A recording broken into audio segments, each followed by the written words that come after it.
Welcome to this webinar on electromagnetic source imaging on epilepsy recordings with Brainstorm. My name is Raymundo Cassani. I'm a research software engineer at the Brainstorm team. This webinar has been made in collaboration with the Young Epilepsy section of the International League Against Epilepsy. First of all, Brainstorm is an app for the analysis of brain recordings of different modalities, and those include MEG, EEG, ECOG, deep electrodes, FNIRS, as well as multi-unit electrophysiology. Some of the characteristics of Brainstorm is that it's a free and open source application.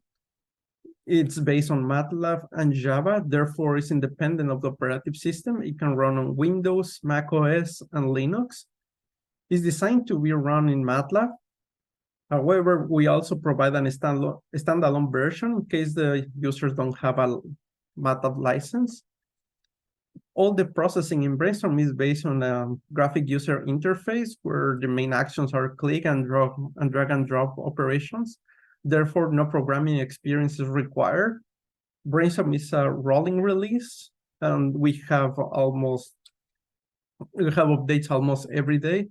And it supports most common file formats for recordings as well for anatomical data. Nowadays, there are more than 3,000 users that have been registered on our website to download Brainstorm. And because the best way of learning Brainstorm is through using it, we provide also online tutorials with the introduction being a 30-hour self-training program. Besides, we have more advanced tutorials for specific cases. There is an active forum where all the requests and questions are addressed. And you can find us on different ways in Facebook, Twitter, and GitHub.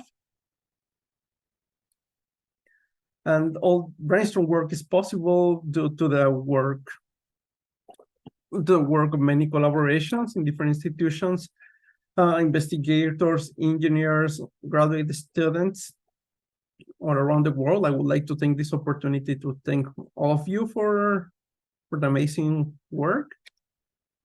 And today's webinar is based on epileptic recordings that were published in Dumpelman 2011.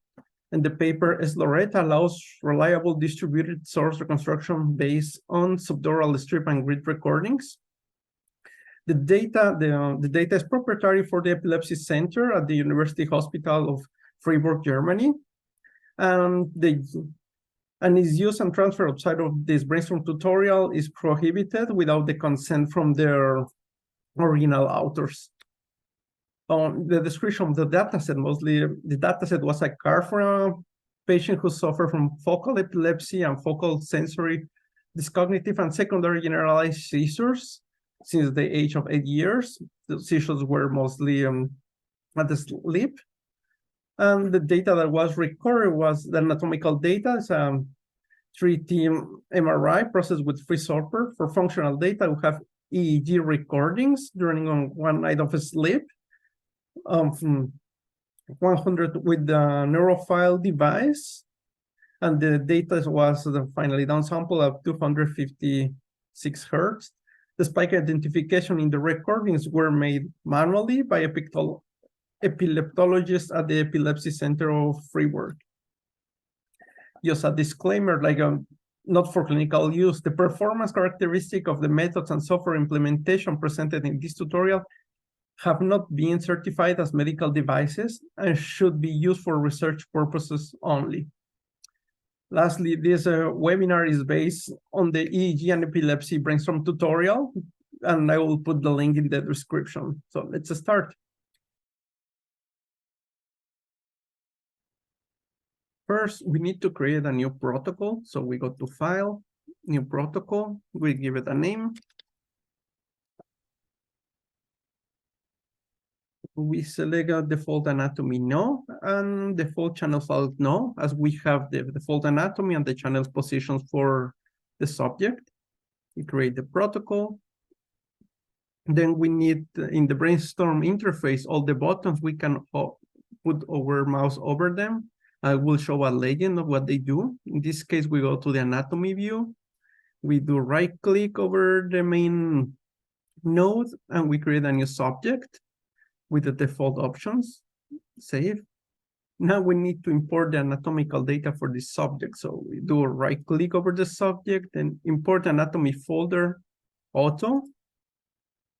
And the anatomy data was processed with FreeSurfer. We go to files of type FreeSurfer.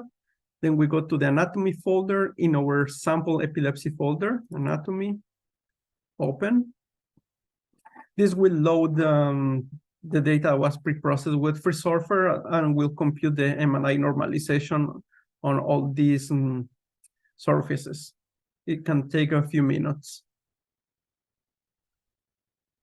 Once the MRI at the surfaces have been imported, we can do right-click on them to display them and to explore. So in this case, we are going to display the head surface as well as the cortex. Right-click, display, just to verify that they look fine. And all right, so we just click in this X button to close all the figures and clean memory. Now we have our anatomical data imported in Brainstorm. Now what we need to do is to link the functional data. So we change to this second button that is for functional data. We have already here our subject that was created before. We do right click on it and then review raw data file. Here we're going to select the data folder over our sample epilepsy folder. And the data is in the format of the EEG delta med. So we just go with EEG delta med and we select the tutorial _ EEG.bin and we open it. Now this will import this will create a link to the raw data. It's important to know that it's a link, therefore our raw data is not modified. So first, let's just explore the channels that we have in the data with right click in the channel file. And we do edit channel file. Here we can see that 41 channels have been imported and some of them have already their type. For example, 26, 20, 25, 26 that are EOG and 27 that is EMG, 28 that is ECG. However, these channels do not have localization. So we're going to close this. We're going to import also the localizations for the channels. We do right click, and then we go to add EEG positions from import file. The import file that we have in this data set is in the format of EEG and /ASA. So we just click tutorial electrode.elect.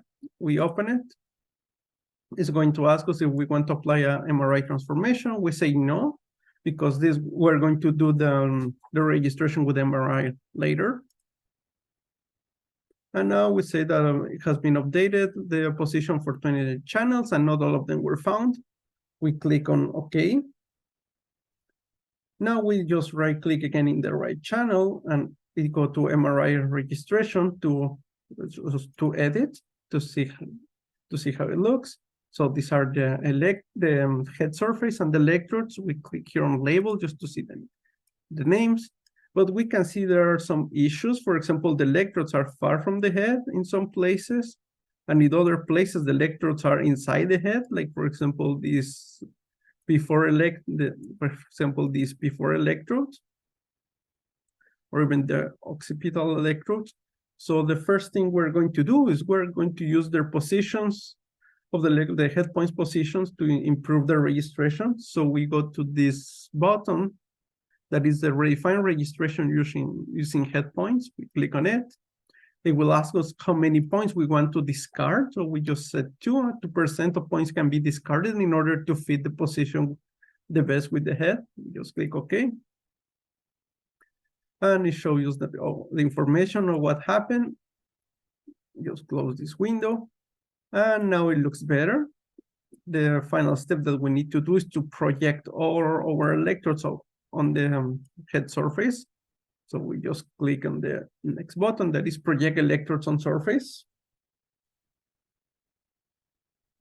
now our electrodes look good. All of them are on the surface, and they have been registered with the head shape. So we just click on OK to save the things, and this has been the electrode localization. Now that we have done the co-registration for the electrode positions and the anatomy data, it's time to review the EEG traces. So first we go to the window layout, and we select tile. So all the plots are going to be automatically arranged. We then go to the right click on the link to the raw file, EEG and display time series. Here we can see that all the time series are over each other, so they are in a butterfly plot. We can change that one if we go to the display configuration button over here, and we change the mode to column, in which each channel will have its own raw. Now the default view for the y-axis is to have always the positive values on top, up. And in this, but for the review of EEG, sometimes we want the opposite. So this is the button that will do the flipping of the y-axis. So we just click and it will flip the y-axis. Now the negative values are on top and the positive are going down. This only affects the visualization and not our raw data. Another aspect that is very relevant for the analysis of epilepsy recordings is the time resolution. So let's just set to 5 now. And in this case, we're displaying 5 seconds of signal. However, with reviewing recordings for epilepsies, the common standard is to use 3 centimeters or 30 millimeters per second. And this can be adjusted in Brainstorm to match that resolution. So we go again to the display configuration on time and set access resolution. So the current resolution is 237 pixels per second, and we need to adjust this one to be 30 millimeters per second. However, the ratio between pixels and millimeters can change from the size of the monitor, of course, from different operative system, if there's some scaling done. So the best way to do it properly is actually to have 3 centimeters on the monitor is actually to use a rule and measure. So in this case, I go and measure the distance between 1 and 2 in my monitor, and in this case is 43 millimeters. So we have our ratio that 237 pixels correspond to 43 millimeters. Applying that ratio, and if we want 30 millimeters, it will do doing the ratio, it will imply that we need a resolution of 165 pixels per second to display that. Just click OK. And now I just verified with my ruler that, in fact, that's the time resolution that I'm looking for. Now, other of the options that we can do on the display of the EEG traces is filtering. So we go to the filter tab in the Brainstorm, in the Brainstorm GUI, and we select the filters. So let's just add a high pass to 1 Hz and a low pass to 40 Hz. On our signal, well, we can just play with the high pass to see the effects. Same for the low pass. And important to note that these filters are only for visualization. They are not applied to our data. And another thing for the review of recordings is the montages. For now, we have only the data of the electrodes as they were recorded. However, we can change the reference. If we go to the record tab, then we have the electrodes. We say all. We can change to show the average reference to electrodes reference to the average. We just click average reference. and now it changed. This applies only for visualization, not on the data. And we can use different montages. Some of them that are more used in the some of them that are more used in the analysis of epilepsy recordings. For example, like the double banana, that is also known as longitudinal number 3.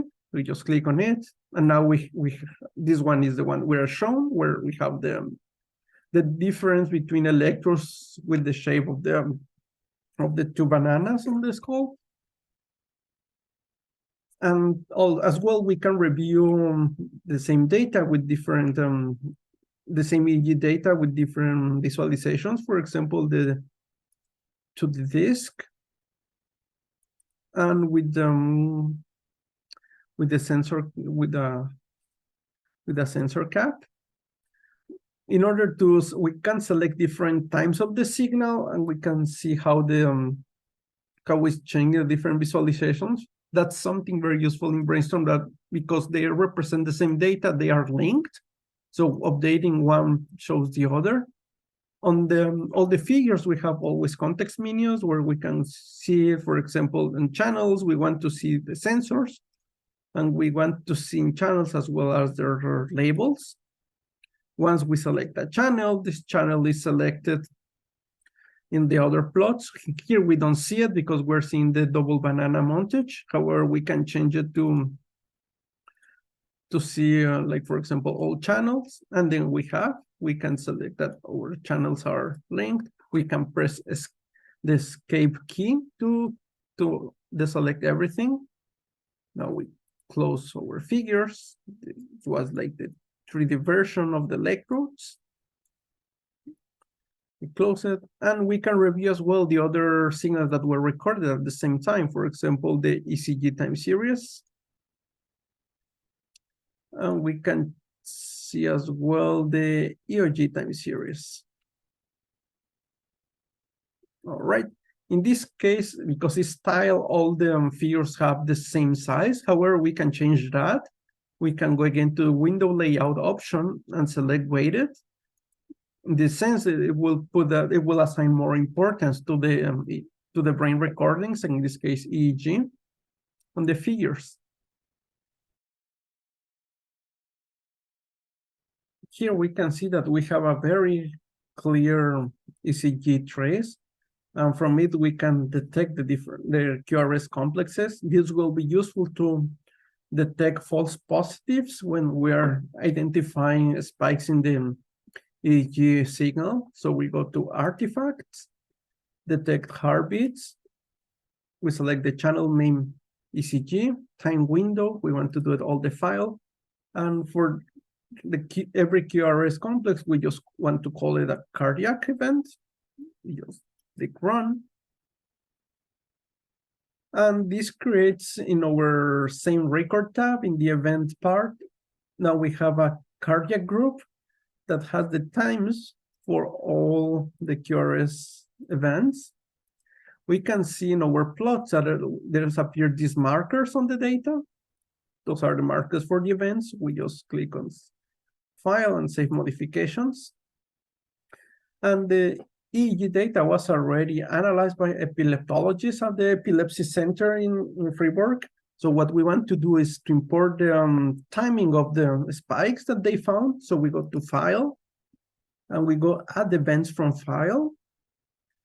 The file type is array of times, and the file is the tutorial spikes.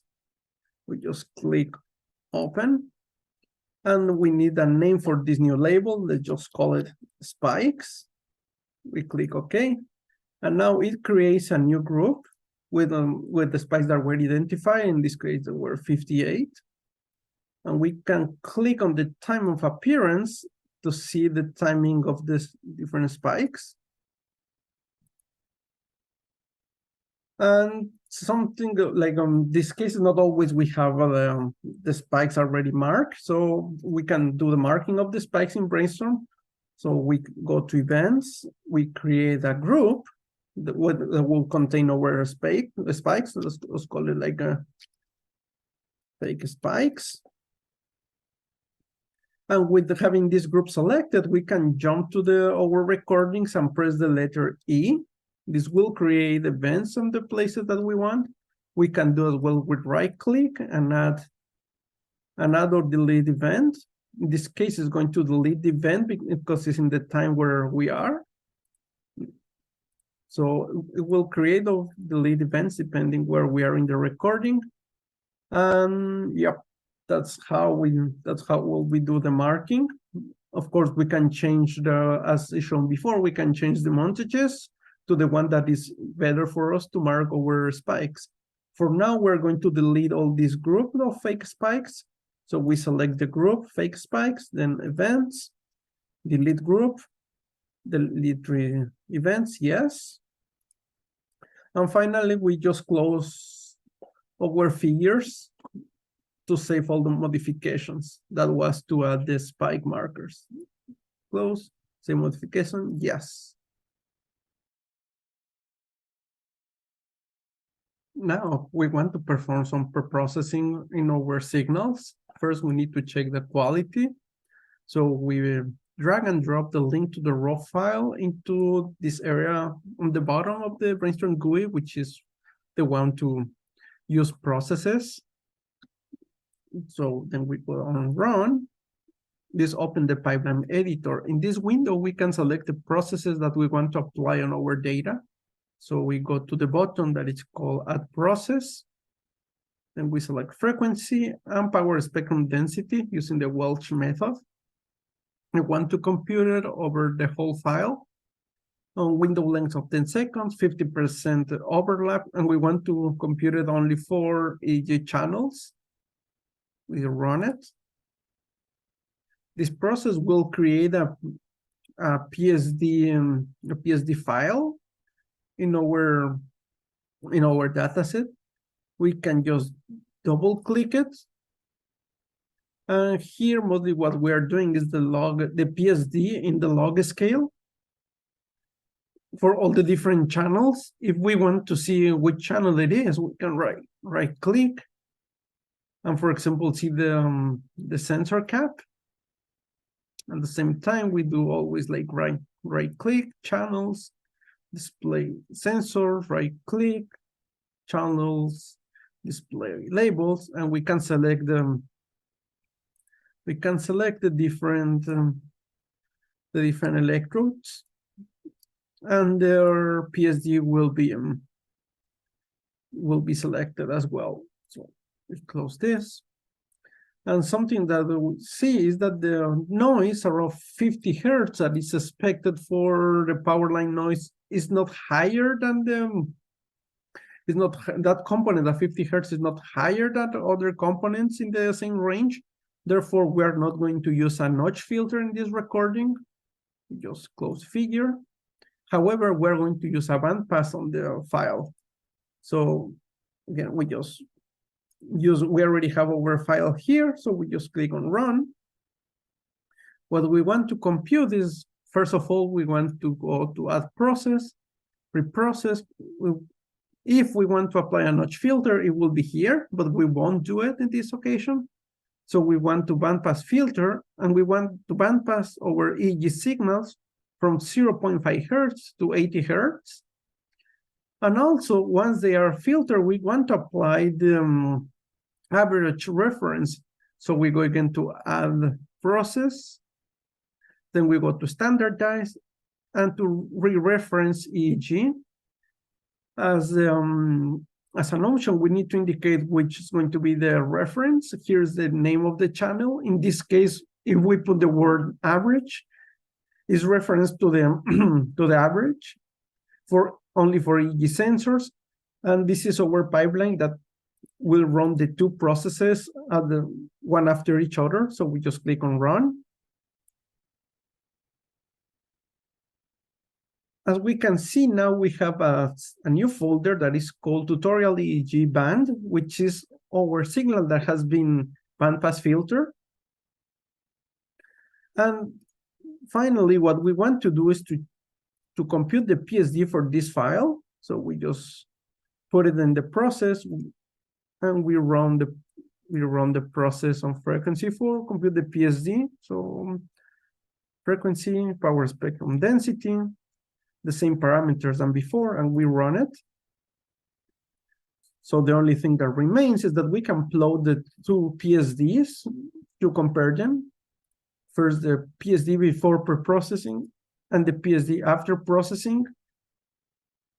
We can notice mostly the most visual effect is the effect of them of the low pass filter at 80 Hertz.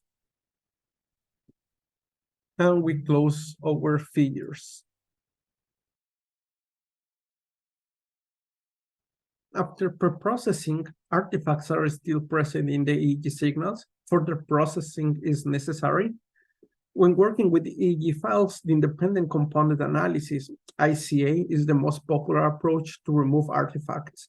In a nutshell, it decomposes the EEG signal in a linear combination of independent components, and components that are related to the artifacts are removed.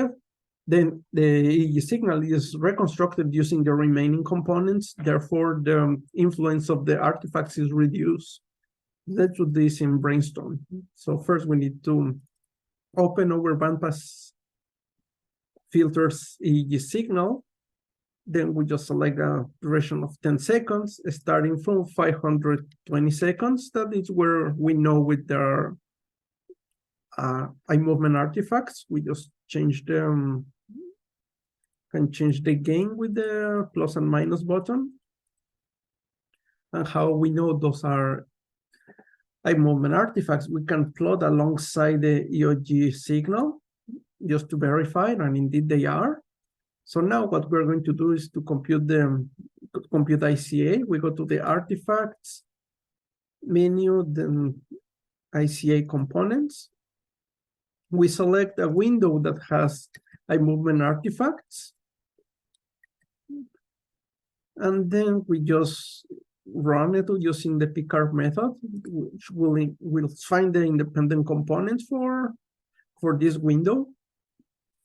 Here we have the operation that are done performing our data. That is the EEG reference average that we did before, and the ICA decomposition. For now, we don't have any component to remove. So let's just plot the time series of the first two components. We select them and we click on display component time series. And those are the components. First, let's go just to turn off the auto scaling for the components and also for the EEG traces. Now we selected the components to remove, and we can see the effect on the EEG signals. So, yeah. So we select the first two components and we click on save. Then we just close all the figures to save our modifications. Now that we have performed the pre-processing and artifact removal, the next step is to extract EEG epochs around the spike events. To do that, we just go to our bandpass filter signal, we just right-click, and we do import to database. Here are the options. First of all, we want to import spikes from the whole recording. We don't want to split the epochs that we import. We want to use events to define those.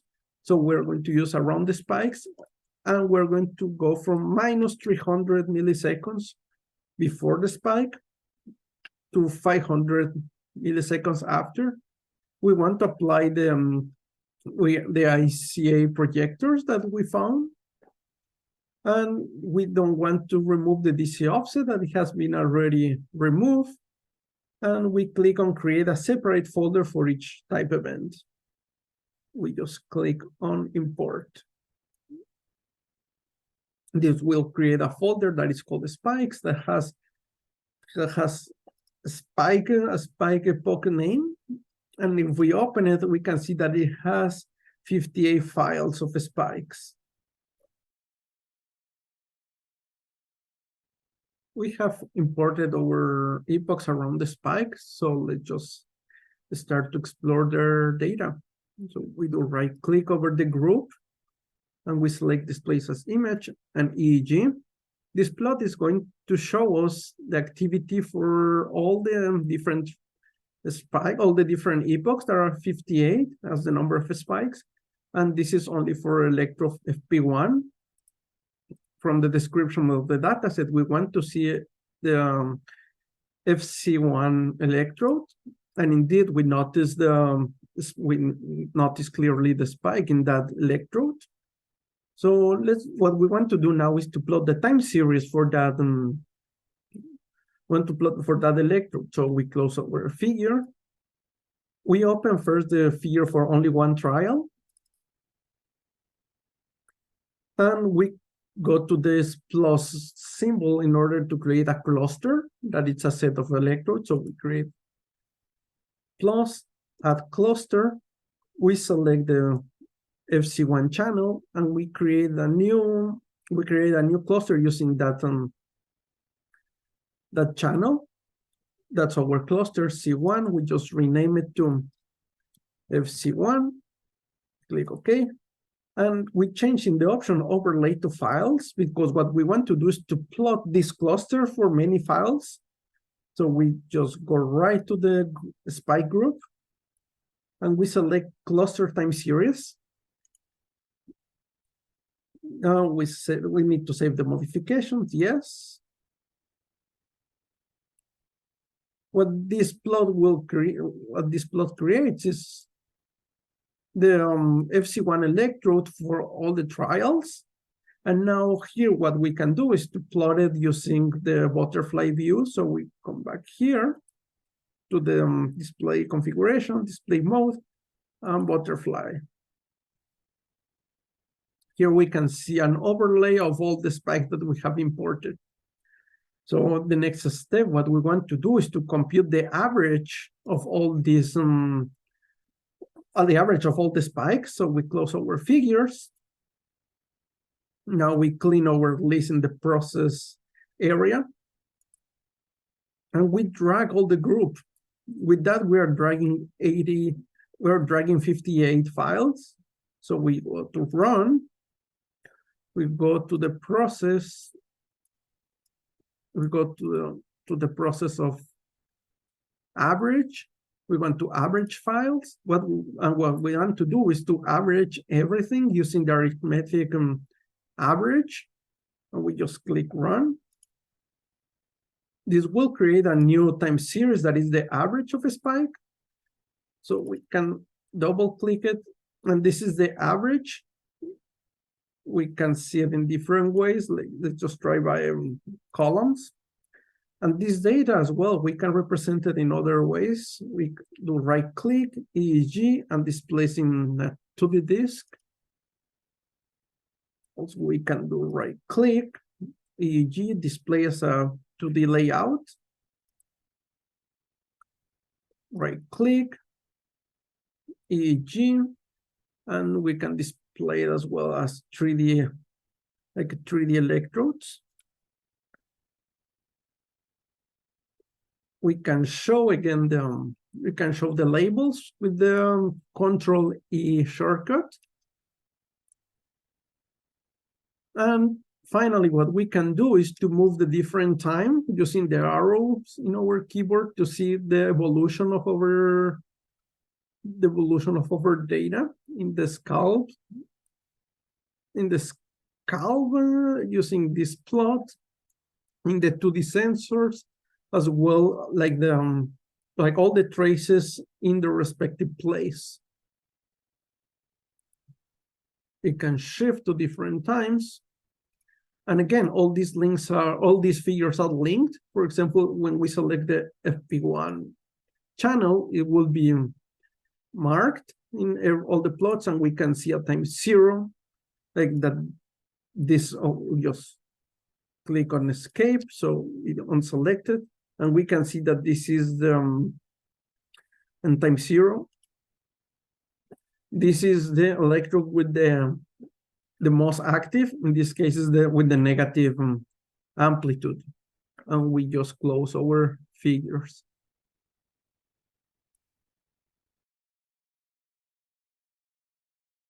A brief note on source estimation. So what we are planning to do with source estimation is we want to go from the sensor space that will be our EEG sensors towards the source space that is the activity in the brain. It could be either on the cortex or in the full head volume, but that's what it's known as the inverse problem. In order to solve it, first we need to find the forward model, that the forward model also is known as a head model, and that takes into account the anatomy and as well as the source space. So we define a set of dipoles either on the cortex or the full head volume and the electrical characteristics of the head to understand how the activity in these sources is reflected in the sensor space. Once we have computed our head model, we can invert it, and we can invert it with some constraint that will be set by the different methods that are to solve the inverse model. And with that, we can obtain the sources the most probable sources that were the origin of the sensor's activity. Let's perform source estimation on the cortex in Brainstorm. First, we go to the anatomy view. We do right-click on the subject, and we go to MRI segmentation, and we generate surfaces using the boundary element method. We click on it. We use the Brainstorm, the implementation in Brainstorm. And for the number of vertices, in this case, we're going to select 1082 for the three of them. And we select the skull thickness of 4 millimeters. We click OK.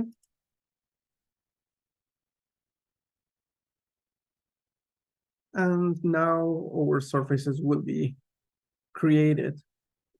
After this, we just need to be sure that our cortex is inside those surfaces to avoid any trouble while computing the head model. So we do right-click on the default cortex, that is the cortex 15,000 vertices. We do right-click, and we just click on force inside the skull. It will fix any vertex that is outside of the skull. In this case, 2 were found.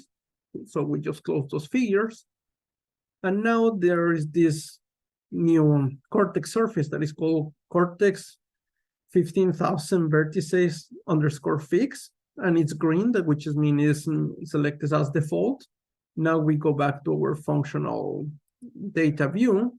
In our folder spikes, we do right-click, we compute the head model, we select the head model for the cortex surface for the EEG sensors, and we use the method open MEG. So we click OK. Then we are going to use the default values, and we are going just to run it. Just be aware of the requirements of memory. If this is more than in your system, you can go and use a smaller number for vertices for the different surfaces. Just click on OK, and this process may take some minutes, or between 5 and 15 minutes with these settings. Once the head model computation has finished, now we can see the head model file here. And beside that one, we need also to compute the noise coherence. In this case, we want to compute it from the recordings before importing, and from a specific section where we don't have spikes. So we do right-click on the preprocess continuous data. Then we go to noise covariance and compute from recordings. And we want to select the time between 110 seconds and 161 seconds. That is where we know there's no spike activity. So we click OK. It creates a new noise covariance file. We do right-click and copy to other folders.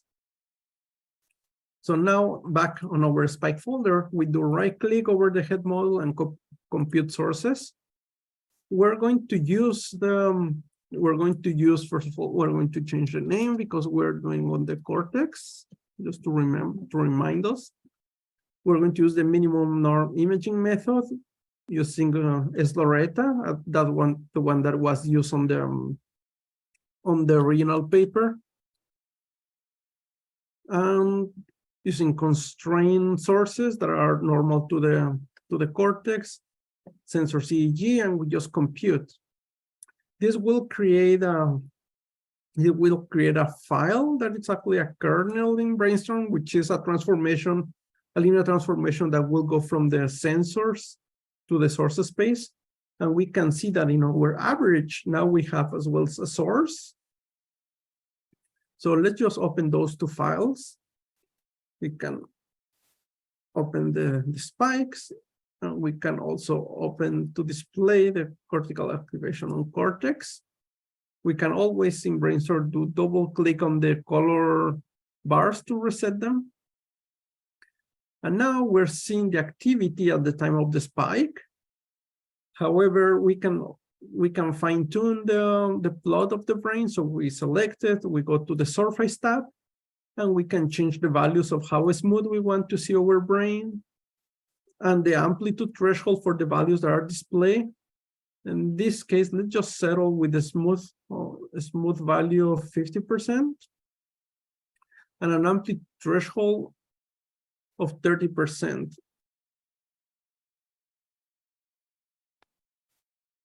So, yep. So here we can move our brain to see different views. We can even have them from right-click views. There are predefined views and their keyboard shortcut. Just stay with the top. And we can see the evolution of our spike again in the timing and just pressing the arrow keys. We can see the activity.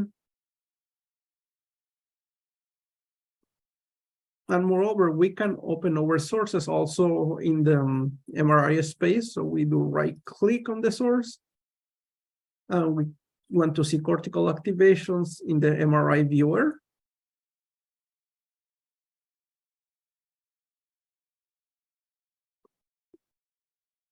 Now our sources, they're going to be displayed over the MRI. We click on the MRI and we set our amplitude again to 30%. And we go to time 0. And this, we can play with the different cuts. We need to be sure they are in the displays that we are used to. In this case, they are in the neurological one. We can see that because left is over left and right is, and the right part of the image is the over right, or we can change to the radiological, whichever you are more used to. And finally, we can find the specific maximum of the activity. We do right-click, and we go to views and find maximum. So this is the place that corresponds to the maximum activity. We can see the different coordinates in different coordinate systems.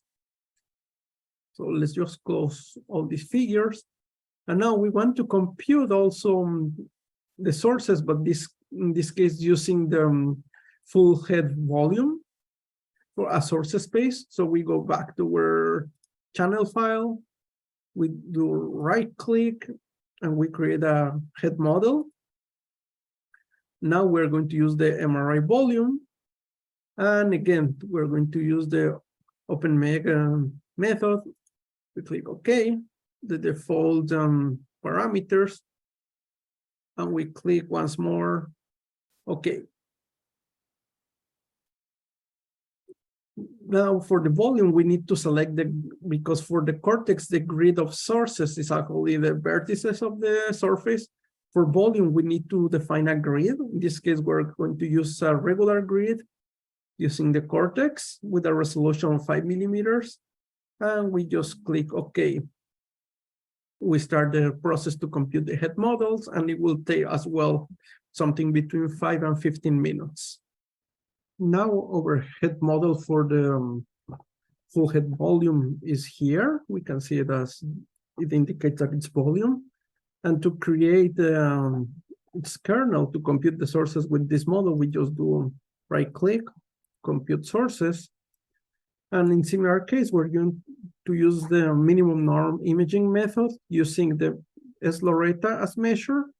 And we'll just add the volume indication. So to distinguish it, we compute sources.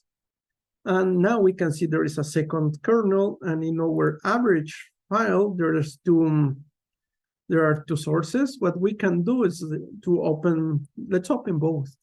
Right-click, cortical activations, and display on the MRI viewer. The same for the ones computing from the volume. And moreover, we can display as well the EEG traces. Now, with all this information, we can do right-click and views and find the maximum for the cortical, for sources on the cortex, and we find the maximum views, find maximum for the volume sources. We can just go to surface to see that it's the same amplitude for both. And we can, something that else we can appreciate is that the coordinates are very close to each other. Like the coordinates where it's find the maximum activity for the time of the spike. So the coordinates for the cortex head model and the coordinates for the volume head model. Finally, we'll just close these images. And it's worth to mention that there are other source spaces that can be, from which Brainstorm can compute sources that and methods like the dipole modeling and the dipole fitting. Those are available in Brainstorm, and the results using these data are presented in the online tutorial. As additional content, we can compute the time frequency representation of the spikes. So we select all the spikes in the space for processing, then run.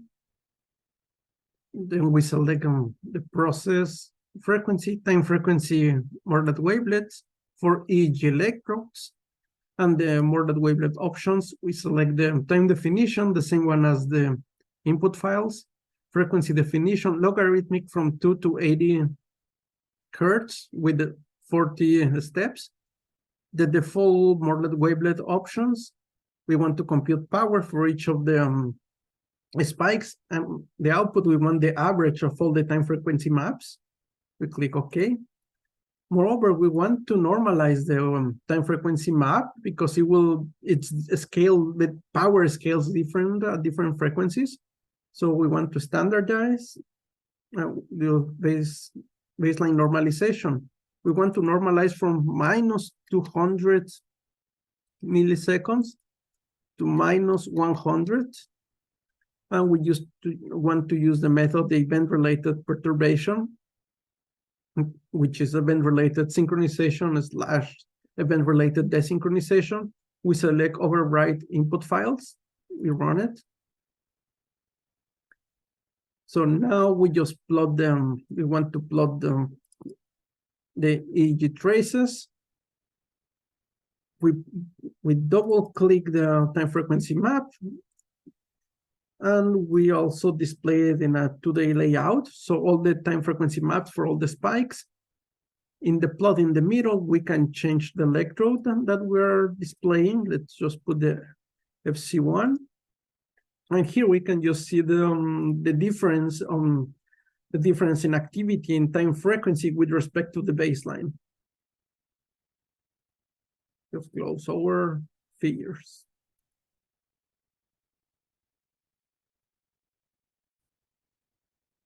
While all the process that we did in Brainstorm was on the GUI, it's also possible to automate these actions through writing MATLAB scripts using all functions in Brainstorm. I hope you have find interesting this video, and we'll see you soon in the Brainstorm forum. Thanks for watching.